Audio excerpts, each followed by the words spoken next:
ঘন অরণ্য পেরিয়ে কমলাবতী নদীর তীর বরাবর এক রাজ্য ছিল। সেই রাজ্যের রাজকুমার ছিল প্রচন্ড দাম্ভিক ও স্বেচ্ছাচারী। হ্যাঁ, কি মেয়েটা পতাগলে বসে আছে কেন? শোনো, ছাগলটাকে তুলে নাও।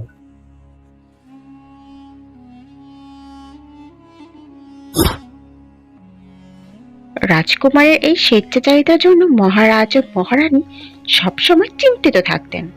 মহারাজ, কুমার কি কখনোই তার ভালোটা বুঝবে না? ওকে নিয়ে আমার যে খুব চিন্তা হয়। সেই নদীর পাশেই অরণ্যের কাছে এক বৃদ্ধা তার কন্যাকে নিয়ে থাকতেন। কই রে মা, কই গেলি রে?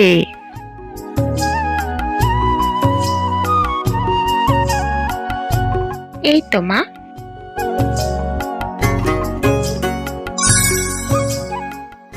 বুড়িমার কন্যা কঙ্কনাবতী।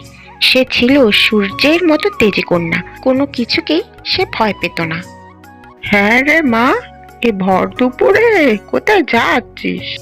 মা, ঘরে একটু জল নেই, তাই নদী থেকে জল আনতে যাচ্ছি।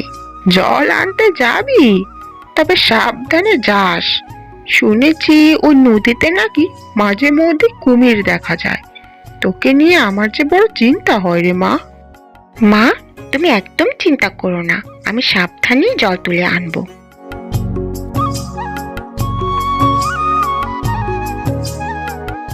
কঙ্কনাবতী যে নদীতে জল আনতে যেত, সে নদী ছিল যেমন গভীর তেমনই ছিল প্রবাহমান তার স্রোত। মাঝে মাঝে সেখানে কুমির দেখা যেত।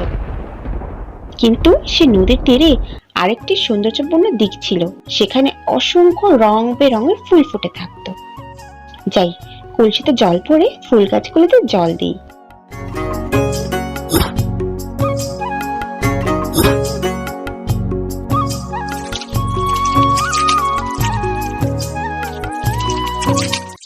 ফুল গাছগুলি ছিল তার প্রিয় বন্ধু। ফুল গাছে যখন সুন্দর সুন্দর ফুল ফুটতো, তখন সে কিছু কিছু ফুল তুলে মালা বানাতো।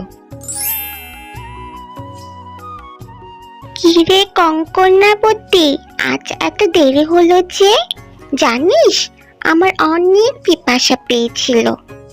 আরে, আমি মালা বানাচ্ছিলাম তো, তাই দেরি হয়ে গেল। ও ঠিক আছে, তোর যত ফুল লাগবে তুই নিয়ে যা।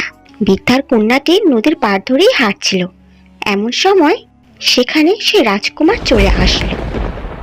এই যে তোমাকে বলছি,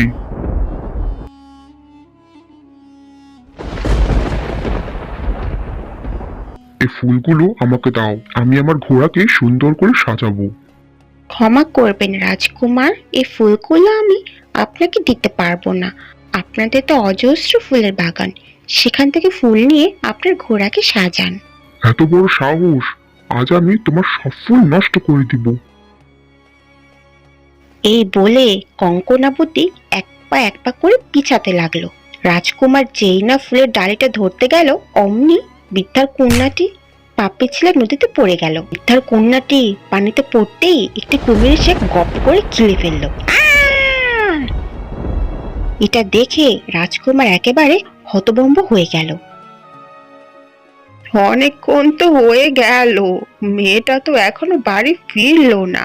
আমি বরং নদীর পাড়ে গিয়ে দেখি মেয়েটা কি করছে।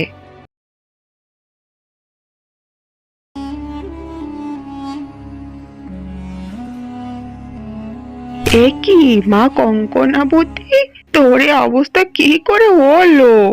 নদীতে আমার বাচ্চা কি করে পড়লো? ও, তুই তুই সে দাম্ভিক রাজকুমারটা না? তুই তবে আমার মেয়েকে নদীতে ফেলেছিস। তোর কারণে আজ আমার মেয়ে কুমিরের পেটে গেছে। আমি তোকে অভিশাপ দিলাম, আজ থেকে তুই কুমির হয়ে এই সরোবরে জীবন কাটাবি। আমাকে ক্ষমা করুন বুড়িমা, আমি অন্যায় করেছি।